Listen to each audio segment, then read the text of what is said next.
இன்னைக்கு கோவன் பாடும்போது வந்திருக்க ஒருத்தர் தான் வந்து அவரை பத்தி பாடுங்க குரல் எழுப்புறாங்க.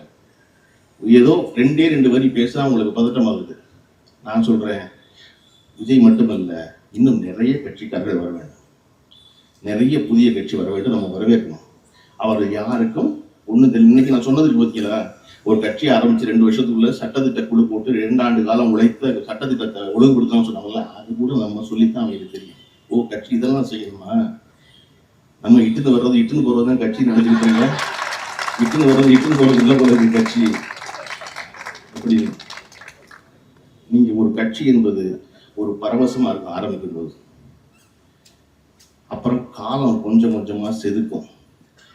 எப்படி வந்து நாளது ஒன்று போல் உயிர் ஈர்ப்புன்னு சொன்னார்ல வாழ்னு வள்ளுவர், அந்த மாதிரி காலம் செதுக்கிறது எய்தாப்புல இருந்து பார்க்கறவனுக்கு தெரியும், சம்பந்தப்பட்டவனுக்கு கூட தெரியாது. காலம் டங்குன்னு ஒளி வச்சு அடிச்சு கொண்டு வரும் கொஞ்சம் கொஞ்சமா ஒழுங்குபடுத்தி. அப்புறம் தான் அவனுக்கு தெரியும், ஓ காலம் நம்மளை தாண்டா அடிச்சிருக்கு அப்படின்னு.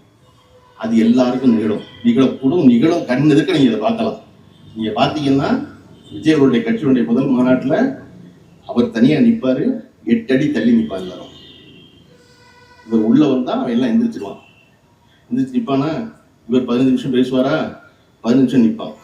15 நிமிஷம் நின்னதுக்கப்புறம் இவர் போயிடுவாரு, அவனும் போயிடுவான், வந்தவனும் போயிடுவான், மாநாடு முடிஞ்சிடும். இவருக்கு மனுஷவாடையே ஆகாது. எந்த இடத்துலையும் பக்கத்துல மனுஷங்க இருக்க மாட்டாங்க. அப்படிதான் இருந்துச்சு 2 வருஷமா. 2 மாநாடு எடுத்துக்கலாம், விக்கிரவாண்டி, மதுரை, அதெல்லாம் எல்லாம் முடிஞ்சா பக்கத்துல இருக்க மாட்டாங்களா? கரூருடைய துர்சம்பவம் நடந்துச்சா? 40 நாள் வீட்டுக்குள்ள இருந்தாங்களா? திருப்பி செயற்குழு கூட்டம் நடந்துச்சா? பனையூர்ல கூட்டம் நடந்தப்ப உட்கார்ந்தாங்களா? உட்கார்ந்து விஜய் பக்கத்துல வலது பக்கம் தோல் உரசி குசியானது, இடது பக்கம் தோல் உரசி அதை வச்சு உட்காந்துருக்காரு. மொத்த மனுஷவாடியாக இப்ப திரும்பி பக்கத்துல தோல் வச்சு எல்லாம் டாய்லெட் அப்படின்னா காலம் இப்பதான் உரி கொண்டு அடி அடிச்சிருக்கு டங்குன்னு. அப்படி ஒன்னொன்னா சரி பண்ணி கொடுத்துரு வாங்க எல்லாரும். நீங்க எல்லோரும் வரத்தான் இந்த திராவிட முன்னேற்ற கழகம் எவ்வளவு உழைக்கின்ற ஒரு கட்சி என்பதை இந்த மக்கள் உணர்ந்து